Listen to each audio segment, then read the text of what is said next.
Welcome back to another great Wednesday. Joining you, Sarah Maslowski from KeyPoint Homes Group. I go live every Wednesday answering your questions about the Georgia real estate market.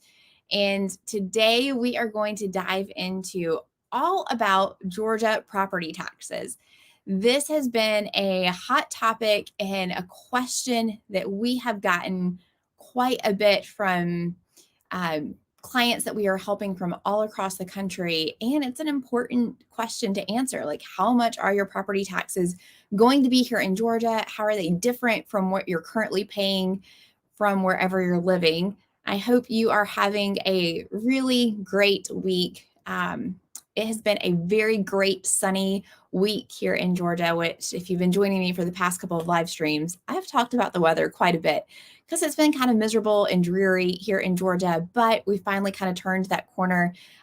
Yesterday and today we had highs in the low 60s. So I just had my back door open, which was really, really nice. You might hear my dogs barking outside in the yard. They are taking advantage of the really great warm weather that we have going on out here. Again, thank you for joining us. Make sure you tell me in the live stream where you're watching from. And I'm so excited to get an opportunity to answer all of your questions about the Georgia real estate market. Specifically, the topic tonight is all about property taxes. So one of the top complaints that we hear from clients who are relocating from other states across the country is that the cost of living is so high where they're at. And so one of the first questions that they ask is about property taxes. And they want to know what they can expect to pay in property taxes here in Georgia.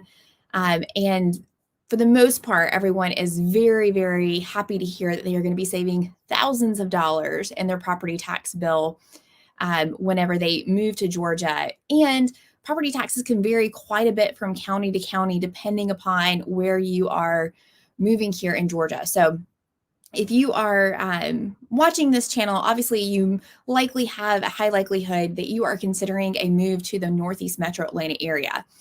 And now sometimes you reach out and you have a specific area where you have to live because you are moving there because of a job relocation and you need to be in a specific area. However, sometimes you have the option of living in a couple of different areas. And one of the things that you can take into consideration is how those property taxes are going to be and how much different they're going to be from county to county. So today's live stream is going to be all about diving into exactly what the differences are in the property tax rates between those counties and what type of exemptions and discounts you can expect to receive on your property tax bill. We've got Carrie joining us from NYC. Thank you for joining us again. Oh, we've got another New Yorker, Alan. Thanks for watching. Happy to have you here. And we have Jordan, born and raised in Snellville, just down the road. And wife is in Flowery Branch. I love Flowery Branch, just down the road from me here in Gainesville. So thank you for joining the live stream and watching me tonight. All right. So as we're talking about property taxes, if you have any questions, again, please make sure to go ahead and drop those down in the comments. We'll make sure that I get an opportunity to answer that. And if it's questions about property taxes or moving or the market, anything, we'll dive into it and make sure that we get those questions answered. So again, today's live stream, all about property taxes here in Georgia. So let's get into it. I am going to share with you, first off, the most important thing to know is kind of like how property taxes are determined. And let me share some slides with you here that I prepared. All right, so how are property taxes calculated in Georgia? So in Georgia, they're calculated by multiplying the taxable value of a property by the millage rate. The millage rate is set by the county, your county commissioners, and that is how much they are going to tax you based on the property value of your house.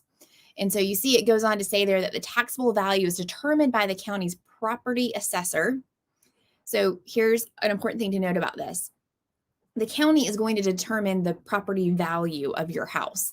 And so often when I am meeting with sellers here locally, they will go to their property tax record and they will look at what the county has assessed their house at. Now, the good and bad thing is that the county likely always undervalues your house. So for example, and I'm going to show you some actual tax bill examples here. Let's just dive into it. Let me show you that. That will help illustrate this point. So let's see here. Let me share this property tax bill. This is a good one. Okay, so this is a Forsyth County, so Cumming house. And this house, this was a property tax bill in 2022. And this house actually recently sold for $500,000. So all the examples that we're going to go over tonight on the live stream were houses that sold for like $495,000, $500,000.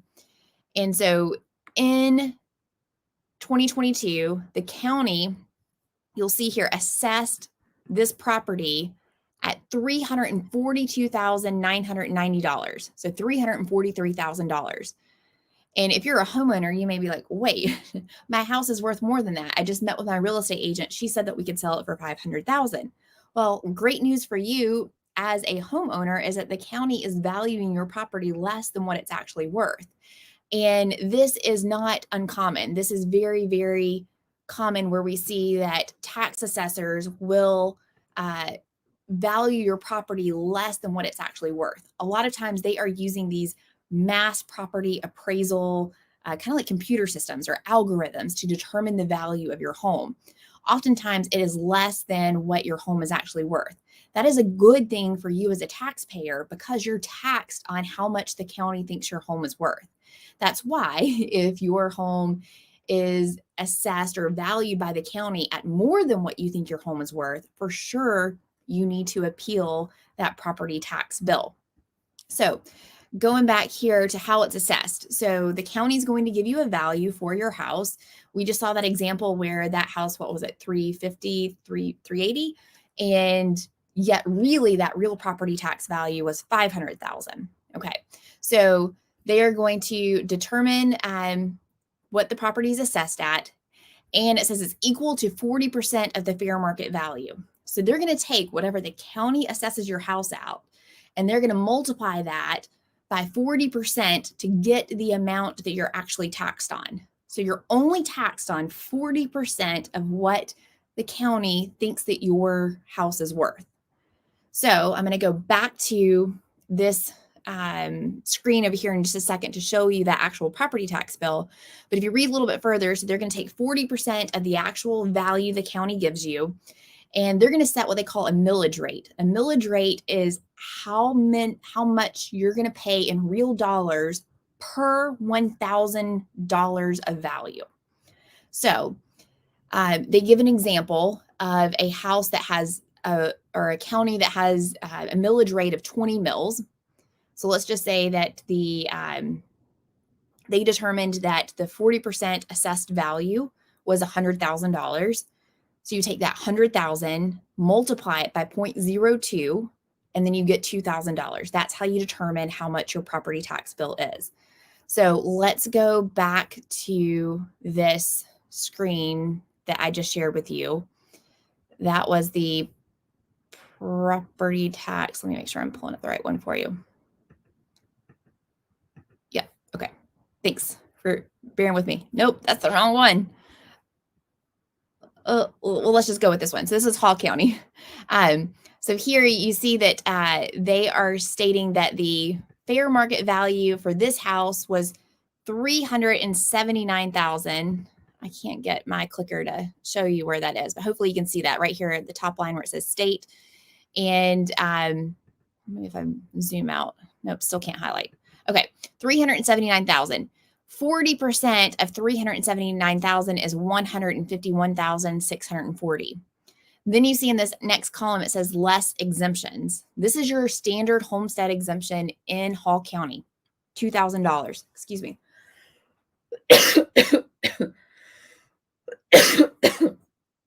All right. So your standard homestead exemption is $2,000. We'll talk more about that. So then it shows you here that your actual taxable value for this house is $149,640. If you go down to the bottom of this millage rate column, you'll see that in Hall County for this particular house, the millage rate is 25.71.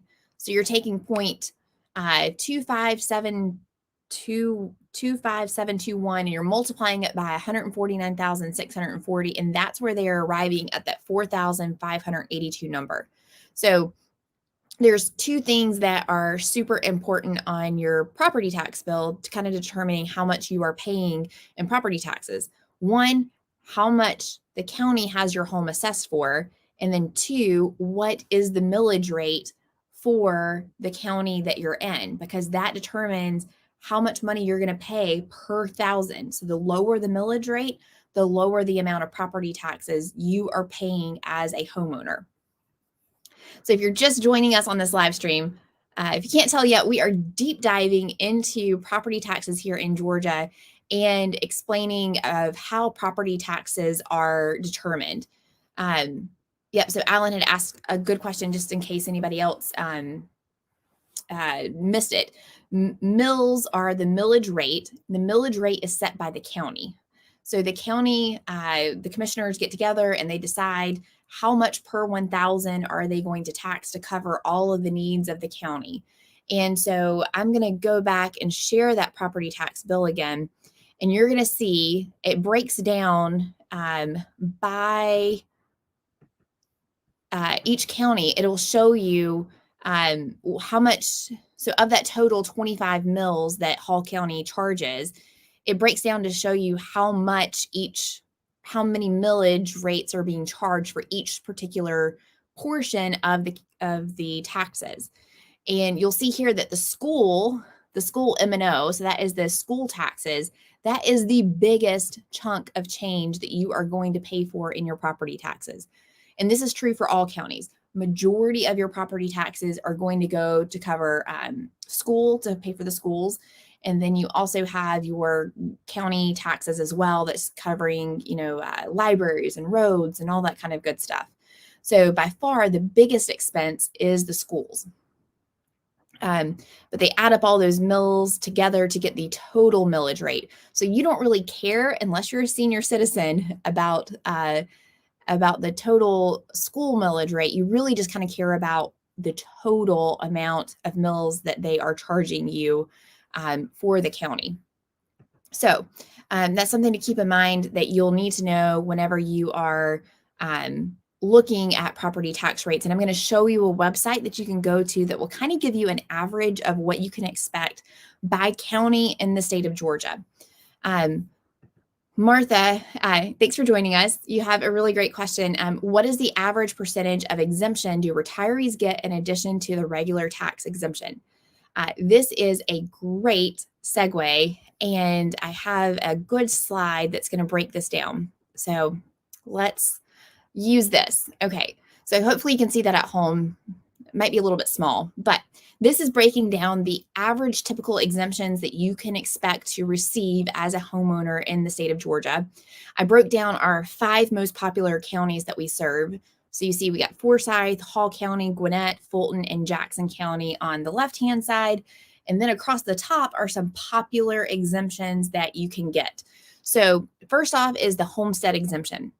If you are a homeowner and you are living in the house that is yours, so if it's not a rental property, it's not an Airbnb, you physically live in the property, the very first year that you purchase the home, you are going to want to file for the homestead exemption. It's something that's available to all Georgians whenever you live in your house, and it exempts you from a tiny portion of your property tax bill. But you can see it kind of varies from county to county, and this was kind of surprising to me. I thought that kind of like the standard exemption was the same per county. But you'll see that in Forsyth County, you get to exempt $8,000 of your property taxes that's exempt from being taxed. So I'm going to go back and show you that property tax bill from Forsyth County. Let me see if I can get that pulled up here. So let me share this with you. Okay. Let's see here. That's not a good example. Sorry. Let's go back and look at the one from Hall County, because that one did have the straight up exemption on it. All right. Share screen. Okay, in Hall County, you are exempt from $2,000 of homestead exemption. So they're going to take your fair market value for your house. They're going to take 40% of that. And then you'll see in that next column over, it says less exemptions. So this homeowner has filed for their homestead exemption. They're going to deduct $2,000 from that $151,000 40% assessed value to get to the taxable value. So if you're in Hall County, you get to save $2,000 on your homestead exemption. If you're in Forsyth County, you get to deduct $8,000. And if you're 62 or above, you get to exempt $16,000 from the value. Gwinnett County gives you $10,000 of exemptions. Fulton gives you a whopping $30,000. But there's a hidden catch there. Fulton County has one of the highest tax rates in the state of Georgia. And then Jackson County also kind of has that standard $2,000 exemption. Now, Martha specifically asked about retirees. So if you are over the age of 62, you do get some really great exemptions depending upon the county that you are living in. So if you will see there that if you are in Forsyth County and you are 65 years of age or older, you get to be exempt from 100% of the school tax portion of your property tax bill. That is by far the biggest chunk of change on your property tax bill. So you completely get to wipe out those property taxes. That's going to save thousands of dollars. In Hall County, you have to be age 70 or older. And then you'll see in Gwinnett County, you can be exempt from the school portion for 100%, but there are some income restrictions.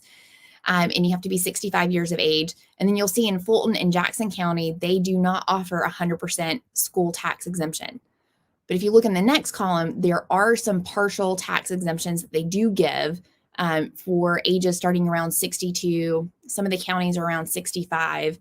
And there are some additional income restrictions there as well. So, and then you'll also see in the final column, if you're a disabled veteran and you have a disability that qualifies you for it, you do get to save a significant portion of your property tax bill as well. So, but the good news is that everyone, if you're owner occupying your home, you do get to benefit from the homestead exemption. And that's going to save you a tiny, tiny, tiny portion. You only have to file for it one time. When you work with me as your real estate agent, I'm going to remind you that very first year after you've bought your house, when it comes time to apply for that homestead exemption, to make sure that you are taking advantage of that homestead exemption and that you're doing the paperwork to apply for that. Again, you only have to do it one time. Alan asked, is this document public for all counties in Georgia? Yes. So if you go to whatever county you are interested in buying a house in, you can pull up property tax bills for any address in the state of Georgia. You just want to search that particular county property tax bill, and it'll likely lead you to their county website where you can enter in an address and pull up the property tax bill. And so that's exactly what I did to show you these examples tonight. And I'm going to show you an example of a property tax bill from Fulton County. So here is, this is a property tax in the city of Alpharetta. Again, this house sold for $500,000. You see at the top here, they assessed the fair market value was $451,000. They took 40% of that $451,000 to come up with that $180,440.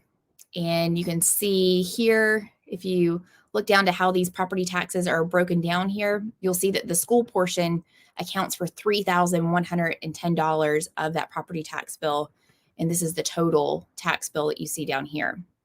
So this is how Fulton County breaks down their property tax bill.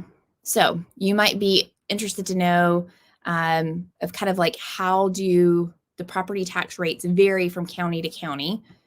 And this is, I pulled property tax bills for 5 houses that sold in each of these counties. So one house in Forsyth, one house in Hall County that sold for $500,000. Now keep in mind that these properties sold in 2022.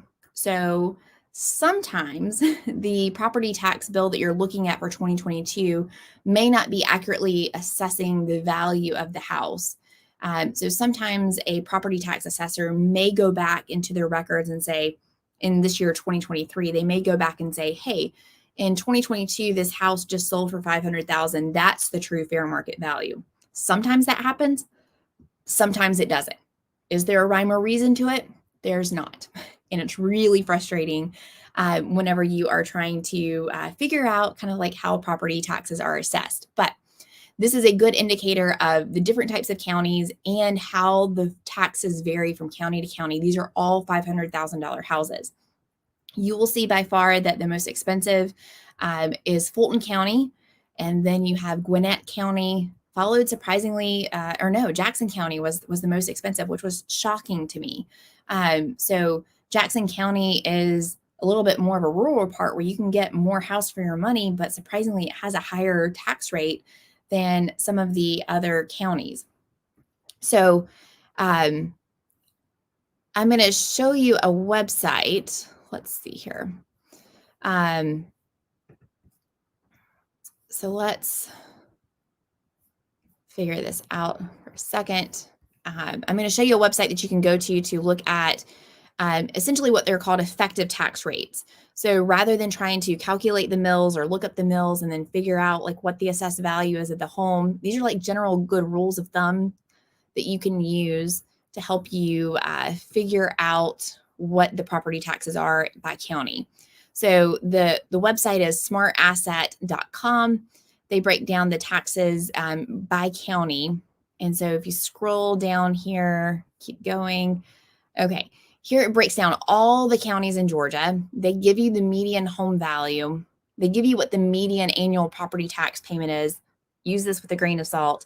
But the most important column over here is this average effective property tax rate. So I'm going to scroll down here to get to Fulton County. So here is Fulton County, and you'll see that the effective property tax rate is 1.09%. So typically you can take the price of the house, multiply it by 1.9%, and that's going to give you on average what your property tax bill is. If you'll look up here just a little bit above, Forsyth County, their effective tax rate is 0.89%. So that's, kind of a significant difference between Fulton County. If you jump down here at Hall County, you see Hall County is 1.06%. Now, the math doesn't always math and work out, but it does a lot of the times. And so whenever I am working with clients and I get the question about how much are property taxes in Georgia, a good rule of thumb on average that typically works out pretty well is that you can estimate that you're going to pay 1% of your property taxes, 1% of the purchase price of your house in property taxes. A lot of times that's an overestimate, but you would rather overestimate how much you're going to have to pay rather than underestimate. Now, the great thing is that as Alan asked earlier, all of this information is public records. So we can look up what the current seller is paying or what they're taxed on for that current year when it comes to property taxes.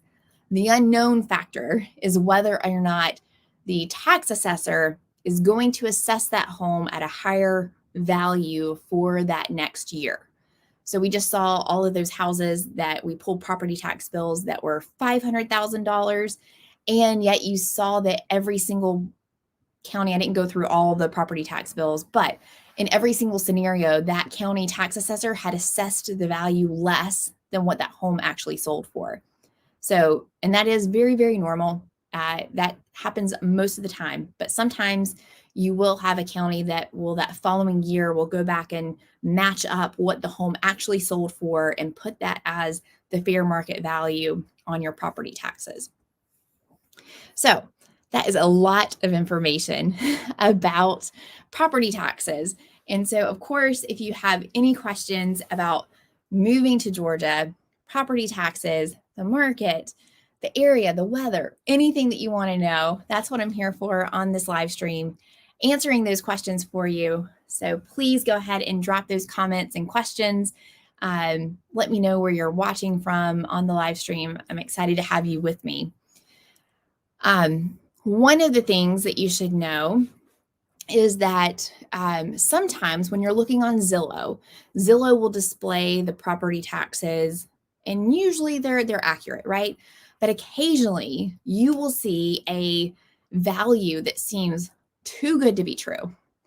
And when we see a property tax value that's really low compared to neighboring houses or other houses that you've seen in that similar price point, it's safe to say that that is a house that is owned by a senior. So they are getting those senior property tax exemptions, and likely they are in a county where they are getting a significant portion of their school property tax taken out of their actual property tax bill. So if you'll remember, we talked about the exemptions that you get as a senior in the state of Georgia. And so likely that house is owned by a senior who is taking advantage or a benefit of not having to pay that portion of the school property taxes. So the good thing is that year that you buy the property, you do get to pay whatever that current rate is. I shared this last or 2 weeks ago with y'all, but this happened to my house. We owned what a colleague of mine lovingly refers to as a granny special. This house was owned by an elderly person, and it had not been updated in decades. And so we got to take advantage of that property tax, senior tax exemption that the current owner had. So our property tax bill for that first year was very low. The next year, it rocketed back up to where it should be. So that's just a kind of word to the wise of what you should know whenever you're looking at property taxes, to make sure that if something seems really low, it's likely because that seller has a senior tax exemption. We have Matt joining us, an Indian American who studied in Georgia and moved to Northeast and interested in moving back beginning 2024. Thinking about Raleigh or the Cumming Swanee area, and the budget is $600,000. Thank you. So that is really interesting. So we've had quite a few clients who have been considering the Raleigh, North Carolina area, and they've been considering the Cumming, Swanee, kind of like North Metro Atlanta area, just like you're going through that process. One of the things that we have found is that we have a much more affordable area where you can get a lot more house for your money relative to the similar price point in the Raleigh area. Of course, I'm sure you've been doing your own research and looking at what houses are selling for on Zillow. Another thing, I had a recent client who was in your same shoes, and they actually went over Christmas. They went to Raleigh and they stayed a few days there, and then they drove here to the Swanee area, and they explored some houses here as they were trying to weigh those pros and cons. So I definitely recommend doing that if you haven't already decided to make a trip and kind of compare the areas. But they said that specifically they were able to find more houses here in their price point with a basement here in Georgia than what they could in the Raleigh area. And something that's interesting to me that I learned is that if you're in a part of the country that has homes on a basement, one thing you should know about the houses here in Georgia, especially the North Metro Atlanta area where we do have basement homes, all of our basement homes are walkout basements. So they are going to be basements with a door and windows on the backside. Sometimes you'll have them on the side of the house as well. These are nice additional living spaces that you get a lot of extra square footage in your house whenever you're able to take advantage of a home that has a finished basement. So that's just a little bit of food for thought for you to take into account as you're kind of weighing the pros and cons of those different areas. So Matt goes on to ask me to talk about the pros and cons of Cumming versus Raleigh suburbs. So yeah, I think that I really kind of hit on those high points there, that I think you're going to find that you're going to get more house for your money in these price points. I think one of the unique things about this area of Georgia is that you get to take advantage of a lot of different cities and a lot of nature opportunities. So in these areas that you're living, you can drive an hour north in a lot of different directions and hit 30 to 40 different types of really cool hikes that you can go on, from an hour-long hike to a couple of hours hikes, and see waterfalls and mountains and all kinds of things that you can take advantage of. Of course, we have Lake Lanier as well. And then you've got Athens nearby and the city of Atlanta, but you still get kind of like the great suburb feel and the festivals and all the things that come with kind of like that small southern charm that you get here in Georgia. So those are some things to keep in mind and to consider. One thing I'll have to do a deep dive on is how the property taxes compare. That would be something interesting to see. This was from the website Property Shark, and these are the top 10 states with the highest property taxes throughout the country. So New Jersey, we get a lot of people watching and calling from New Jersey. We have several people here on the live stream right now watching from New York. So this is kind of like your effective property tax rate. That's what that percentage is all the way over on the other side. Pennsylvania, Iowa. I was really shocked to see that California was not on the top 10 list. So I'm sure maybe California gets a lot of local taxes, and this was really, I think, kind of based on state property taxes that were ineffective, kind of coming up with this configuration there. So definitely something that is interesting. And then this was a great graphic talking about property taxes by state. And I don't know what happened to South Carolina, but they just left South Carolina off this map.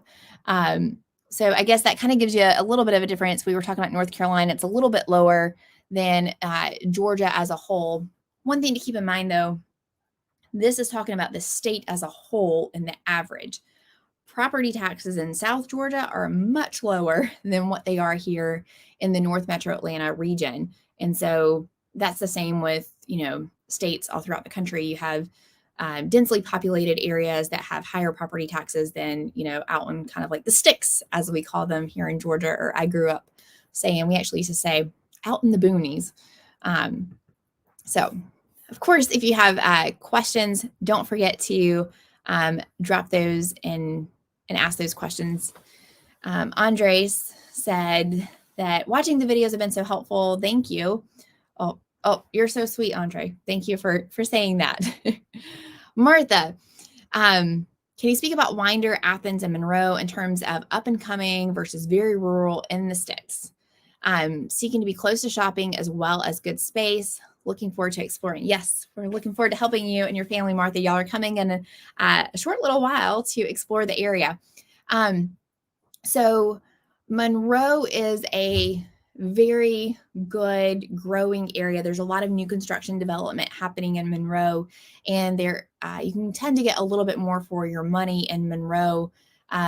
Winder is also one of those areas as well. There are some developments happening in Winder. You really have a lot of they call it the Battery Highway. So up and down the 85 corridor, there have been a lot of manufacturers that have come in that are building battery type things that are used in manufacturing of other goods and services. So the Rivian plant is up north of 85, kind of north of Winder. And so they have a plant that's up there off of the highway. You have SK Battery Factory that is up that way as well. So there's been a lot of manufacturing jobs that have brought in a lot of demand in those areas and a lot of growth and revitalization. You're still going to feel kind of small town in Winder and Monroe. And yet you're still going to be very close to a Target, and you're going to be close to, great shopping grocery stores that you're going to have. If you're going to want to go to a mall and you're going to go shopping for clothes and things like that, you're likely going to find yourself having to drive, 30, 40 minutes to get to the nearest type of mall atmosphere. But for all of your basic everyday living and needs, it's going to be a pretty good thing. And again, it all kind of depends on where you're coming from and what you're used to having and what kind of pace of life you want going forward. That can make a difference. Athens is a good question. So Athens is about an hour east of Gainesville, and it's about 45 minutes to an hour northeast of the metro Atlanta area. Athens is a big college town. So you have the University of Georgia, which is the primary employer in Athens, and the University of Georgia is really kind of like the hub of the city.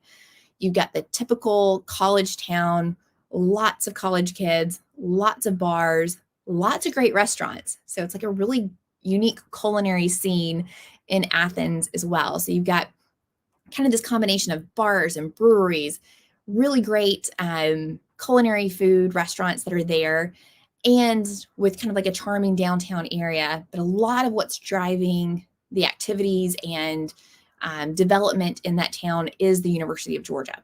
So go Bulldogs, national champions this year, back to back. So that's a huge source of pride for the state of Georgia. And outside of Athens, though, you're in the sticks. So unless you drive the 20 or 30 minutes in different directions to get to towns like Winder or Monroe, you're definitely going to feel that separation between the town and then outside of the town, if that makes sense. The only way I can describe it is for me personally, I used to live in South Georgia. And whenever we left town, so if I drove 10 or 15 minutes outside of, or like leaving the town, you knew you have left town. It became woods, and you might see a gas station in 20 minutes or 20 miles down the road, and you would see some houses and farms and stuff like that, but you knew that you were out of town. Here in the metro Atlanta area, Gainesville, Lawrenceville, Suwanee, Cumming, any of those areas, you drive 15, 20 minutes, you are still hitting town after town after town, development after development, restaurants, grocery stores, gas stations. You never have to worry about not ever being close to a gas station. So I think that's the biggest way to kind of describe the differences in those areas. That was very long-winded. Y'all get me on a subject and I can just go on and on and on. So thanks for asking that great question. And if you have others, go ahead and drop those. I am here to answer your questions tonight. I'm talking all about moving to Georgia or buying a house. Even if you're buying a house someplace else and you want some good advice, that's what I'm here for. So thank you for joining us tonight. Let's see here. Is Grayson and Lawrenceville considered Northeast Atlanta? I consider them Northeast Atlanta. Would someone in Atlanta consider them Northeast Atlanta? Probably not. So Lawrenceville for sure is like definitely just on the outskirts of the metro Atlanta area. And there's a lot of people that live in Lawrenceville that commute down into Atlanta for jobs because you're really kind of close in proximity to access 85 and be in close proximity to those kind of connecting highways. Grayson is just outside of Lawrenceville, so a little bit further away. But Grayson is a really great place. And in fact, I need to make a video on it so I can tell y'all all about the beauty of Grayson. So you've got good schools there. You're close proximity to stores. You can get, decent house for your money comparatively to, let's say Suwanee or heck, even Jefferson. I don't know. Jefferson and Grayson might kind of be on the same level when it comes to what you can get for your money there. But definitely a really, really great area. And I would still consider it Northeast Metro Atlanta area. You can get to Atlanta 45 minutes to an hour from Grayson. You're a little bit closer whenever you are in Lawrenceville. Robert asked, going back to retiree school exemptions, what if one spouse meets the age requirement, but the other spouse does not? Oh, great question. The good news is that only one person has to be old in the household. So you want to make sure that for sure, if this happens a lot whenever I'm helping clients buy houses, sometimes for whatever reason, because of financial situations, we may only have one of you actually be on the loan. And so typically whoever's on the loan, you have to be on the deed to the house. And at closing or in preparation for that closing, we can add your spouse to the deed as well. And if you're reaching retirement age, one spouse is older and they're not on the deed or title, we definitely want to make sure that you have that changed or get that on paper so that your spouse, whoever's the oldest, can make sure that they are applying for that property tax exemption to help you with the school portion of your property tax bill. So good news is that the oldest person gets it and you both don't have to meet the age requirements. Great question. All right. What other questions do y'all have? I want to make sure that I'm answering everyone's questions and making sure that providing a lot of value. I'm curious, if wherever you're watching from, I would love to know, like, how do the property taxes compare to where you live? So the good rule of thumb, like I mentioned earlier, here in the state of Georgia, about 1%, or at least in the metro Atlanta area, you can expect to pay about 1% of your purchase price and your actual property taxes. Does that line up with what you currently pay in property taxes? Or does your county or city have any additional property taxes that cause your property tax bill to be astronomically high? I would love to know that. So even though like the state of Florida's property taxes are not that big, one of the things that we get a lot from retirees in Florida is that the advantage of Florida is that you don't have any income taxes or state income taxes in Florida. But what I found from talking to a lot of clients that have moved from Florida to Georgia, especially those of retiree ages, is that whatever they have saved in income tax, typically what they're saving in property tax rates here in Georgia with that senior tax exemption like far exceeds the amount of money that they're saving in state income taxes. So that's just one of the things that kind of come to mind when it comes to property tax rates. Oh, another common question that we get is, do we handle rentals? So this is a really great question. And it's one of those things that I wish I had the ability to help everyone get into a rental that wants a rental. And it's not because we don't have the manpower or the capacity to do that. It's just that simply the tools of real estate have changed a lot for the rental market. So 5-10 years ago, almost every single rental home was listed through a real estate agent. And just like you search for a house, I had the ability to go search for rentals for you in the MLS system. And now only about 5 to 10% of the properties actually get listed on the MLS system as a rental. Where are all the others? Well, they are now handled primarily by private property management companies.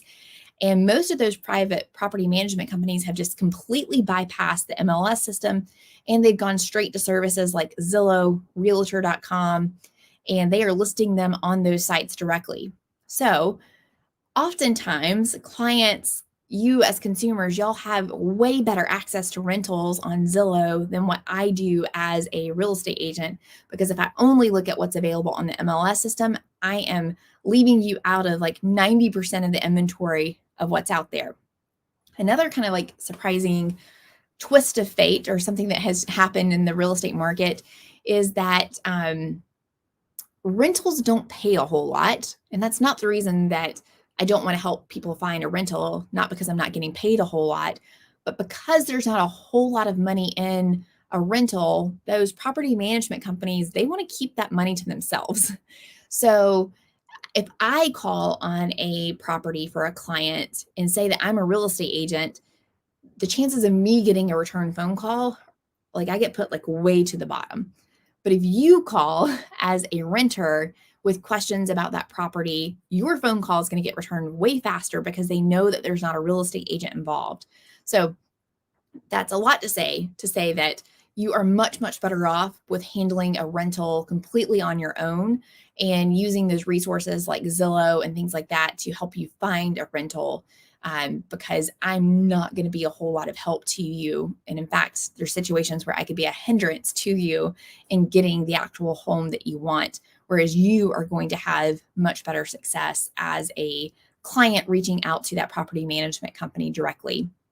Of course, we want to help you when it comes time to buy a house, and when it comes time to, or helping you with these resources to figure out exactly where you want to live. So that's just a common question that we get that I thought that I would answer for you. All right. So I am answering questions. Don't forget to like and subscribe to my channel if you have not already done so.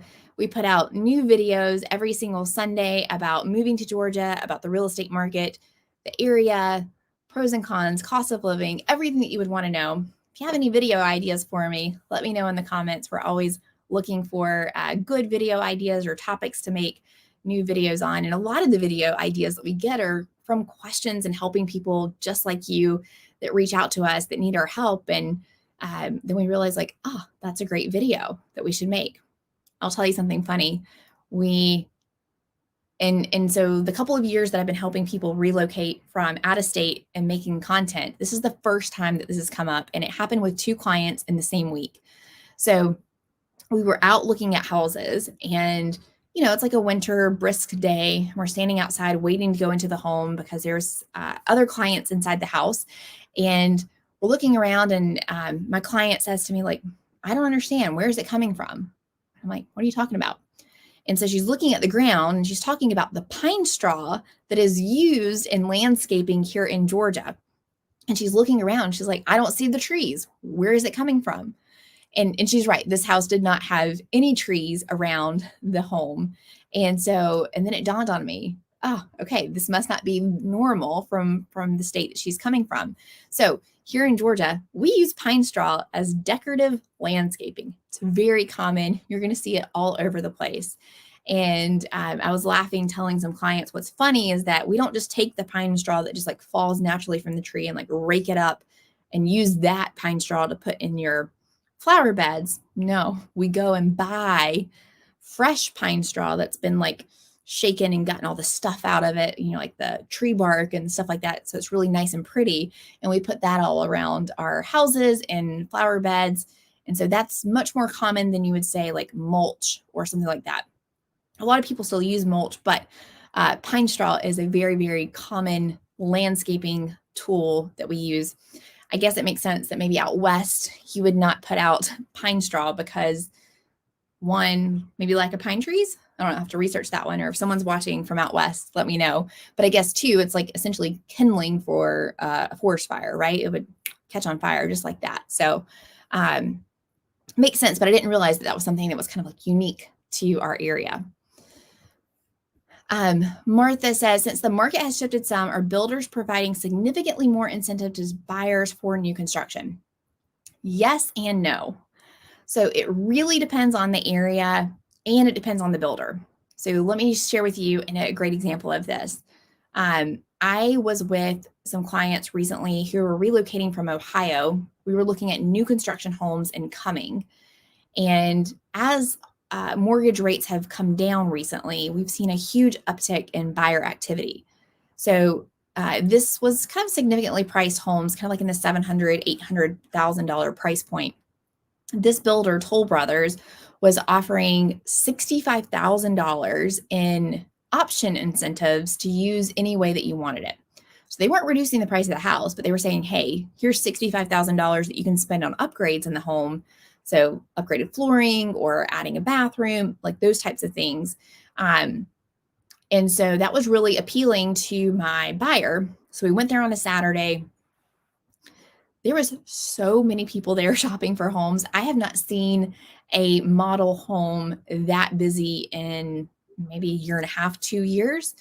And by the time that we looked at all the houses, kind of priced some things out and really had some time to think about it, and we went back on Sunday to make our decision and put a deposit on a lot and fill out a contract, they had sold so many homes in that time period. They had written so many contracts that the builder incentive dropped from $65,000 down to $45,000. And then the next people that wanted to write a contract, it was dropping even further. So the builders are going to incentivize you to the extent that they have to. And when that market activity starts picking back up, that's when those incentives are going to be weaned off or kind of go away. So some smaller builders in some more rural areas or some more areas like Monroe or Winder. I had a client this week. They just relocated and put a great contract on a house just outside of Jefferson. It's actually an Athens address, but it's in pretty much Jefferson. That builder had just dropped the price of the house by $5,000, and they were still offering $10,000 in seller paid closing cost. So that's a pretty good significant chunk of change that, for a $400,000 house that you can use and apply. So to answer your question, it really depends. But we are still seeing builders offering some type of incentive. Those have not gone away. So most all builders right now are offering some varying degree of an incentive to help you buy new construction. Matt has a follow-up question. Do I need to provide a letter from my employer to the lender stating that the employer would let me work from home from Georgia, as your employer does not have offices in Atlanta? Yes, that is a great question. And it's one of the first questions that I talk to you about whenever we have kind of like a discovery strategy session, helping you plan your move here to Georgia, is that what is your plan for employment? So the great thing is that we've helped a lot of people relocate here to Georgia that have the ability to work from home. And your lender is going to want a letter from your employer stating that your employment status is not going to change by moving to Georgia. So you would need to have that letter from an employer. That is a fantastic question. And sometimes it's kind of like that chicken or the egg thing. It's like you want to make a move, but yet you need a job and you need a loan, but you need the job to get the loan, and you need to be here so that you can get the job. Completely understand it. And so if that's your situation and you cannot work remotely and you need to get a job here, the great thing is that you don't have to start your job. You just need that job commitment letter from an employer with a start date. And of course, there's some other factors that go into that, but that's really primarily kind of like the biggest thing that you'll want to make sure on that. Alan, are sellers in your market selling homes because they are leaving Georgia or different parts of Georgia?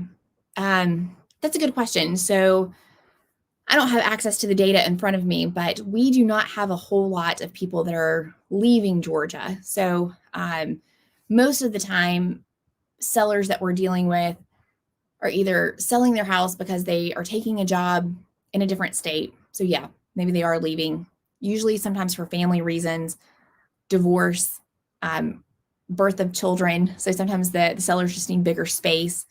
We have a lot of people that live like in the heart of Metro Atlanta area, kind of like inside the perimeter, and they are moving to the suburbs. So I think in the live stream last week, I shared a graphic that showed there was a lot of people moving out of kind of like that inner perimeter of Atlanta to the suburbs. So most of the growth that's happening in Georgia for inbound people coming, and then the outbound is really happening from inside the perimeter to outside the perimeter to the Metro Atlanta area. Makes sense because inside the perimeter, higher property taxes, higher cost of living, much more congested, traffic, all of those things, right? So typically people are wanting to get away from that. And that's why they're moving to the suburbs. Same reasons why people are coming here to Georgia from other states. Great question. All right. Well, thank you for joining me on the live stream tonight. I had fun diving into this. Of course, if you're thinking about making a move to Georgia, make sure that you reach out to me. My contact information is below this video.